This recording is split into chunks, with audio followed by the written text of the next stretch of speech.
80 शब्द प्रति minute dictation start करते हैं 5 सेकेंड बाद।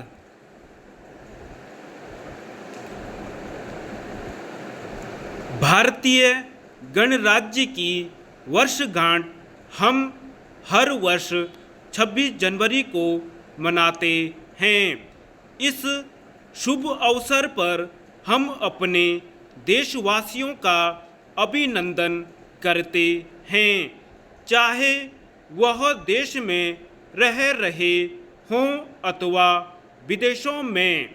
हमारे अनेक भाई बहन जो इस समय हमारे देश में नहीं बल्कि विदेशों में रह रहे हैं, उनको हम विश्वास दिलाते हैं कि उनके लिए हमारे हृदय में महत्वपूर्ण स्थान है और उनका कल्याण तथा संपन्नता में भारत सरकार तथा भारत के लोगों की गहरी रुचि है।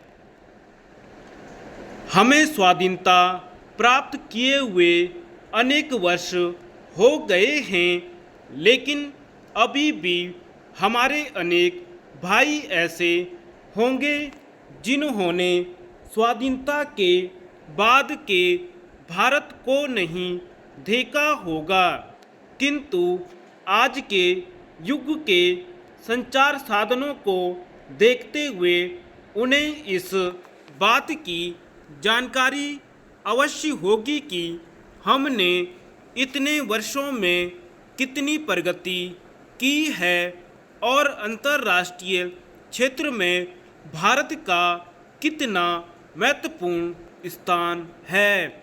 हमने अपने देश में विकास के लिए पंचवर्षीय योजनाओं का सहारा लिया। हमारी 5 पंचवर्षीय योजनाएं संपन्न हो चुकी हैं और अगली पंचवर्षीय योजना चल रही है।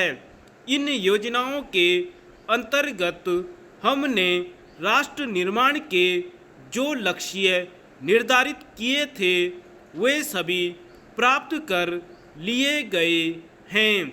हमने अपने देश का औद्योगिकरण बड़ी तेजी के साथ किया है। इसका श्रेय भारत के प्रधानमंत्री श्री जवाहरलाल नेहरू को है। हमने छोटे और घरेलू उद्योगों की भारत के कोने कोने में बड़े पैमाने पर स्थापना की है। हमारी 80% जनसंख्या गांवों में रहती है और खेती बाड़ी के धंधे में लगी है। कृषि इस देश की अर्थव्यवस्था की रीढ़ है। लघु उद्योगों और ग्रामोद्योगों के द्वारा विशेष रूप से ग्रामीण क्षेत्रों में असंख्य लोगों को रोजगार मिलता है। अतः हथकरघा उद्योग, लघु उद्योग, कुटीर उद्योग हमारे गांवों तक फैले हुए हैं।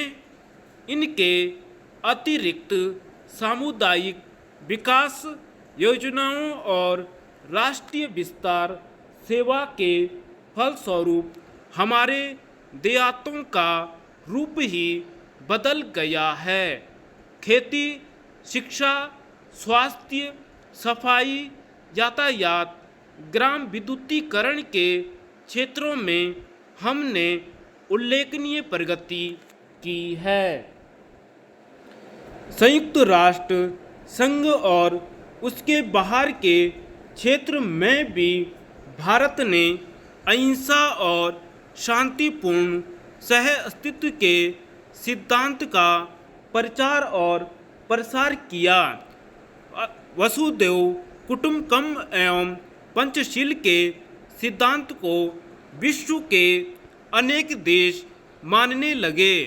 हमारे जो भी भाई बहन दुनिया के अनेक देशों में हैं, उनसे हम आशा करते हैं कि वे अपने व्यक्तिगत आचरण अपने आचार व्यवहार द्वारा भारत की सांस्कृतिक मर्यादा और गौरव का संरक्षण करेंगे, क्योंकि व्यक्तिगत संपर्क एक दूसरे को जानने और समझने का उत्तम माध्यम होता है।